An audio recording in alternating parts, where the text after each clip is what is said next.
it's Lexi Romano with Phoenix Finds. I have another 5-minute find for you. Today I am chatting with Lisa Carrington. She is the Cocktail Maven. I love that name, Lisa. Thank you so much for being here.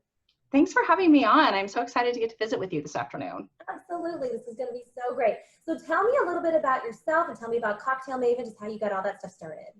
Sure. So Cocktail Maven was very organic. There was really no planning or prep. It just kind of grew on its own. It started out years ago as loving to drink good cocktails and taking pictures of them. But I lived in a small town. I grew up on a farm and it was pretty rural. So there were no great cocktail bars or classic cocktail bars. So I sort of on my own and just started learning at home how to make my own bitters, how to make my own tinctures, make my own cocktails, because I didn't have access to the ingredients. And I moved to Phoenix about 7 years ago, and then everything really changed because that was the beginning of Phoenix' amazing cocktail resurgence. So I was really able to flourish in the Phoenix bar community, become part of the local restaurant community, start making drinks for bars and restaurants and national brands. And so Phoenix really just opened a lot of doors for me. Tell me a little bit about making your own stuff. I know that you make an old-fashioned syrup. Tell me about that and tell me about making your own stuff. That is so cool.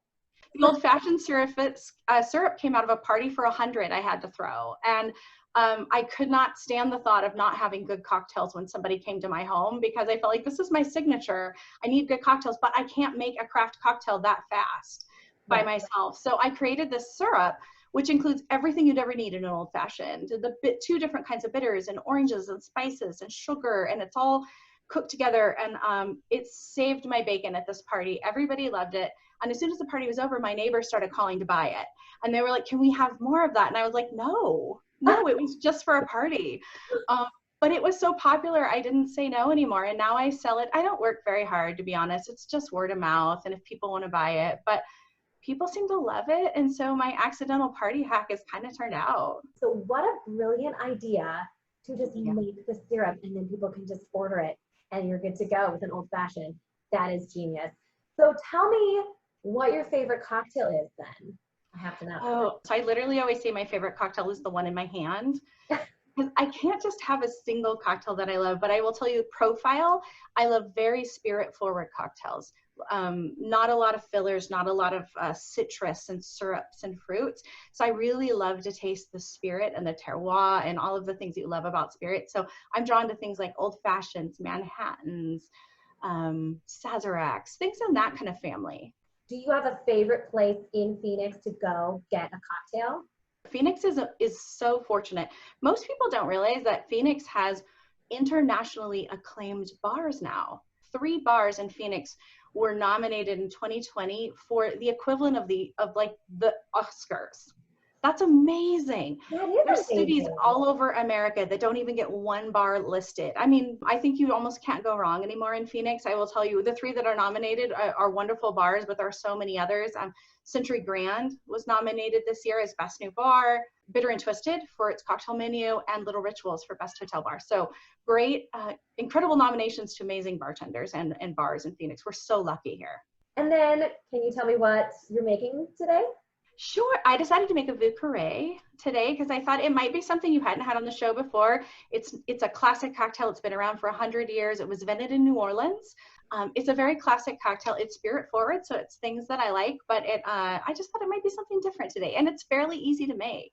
Fabulous. Oh my gosh. Well, I haven't heard of it, so walk me through. How do we do this? So we've got ice. Honestly, the key to a good cocktail is always ice. If you've ever had a cocktail burn your mouth or burn your nose, it's because somebody didn't dilute it properly.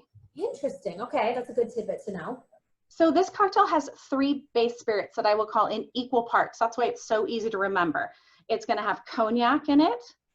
So we're just going to do equal parts for simplicity and super simple math. I'm going to do 1, 1, 1, 1 ounce, 1 ounce, 1 ounce. The second ingredient is rye whiskey. I happen to be using High West Double Rye out of Park City, Utah.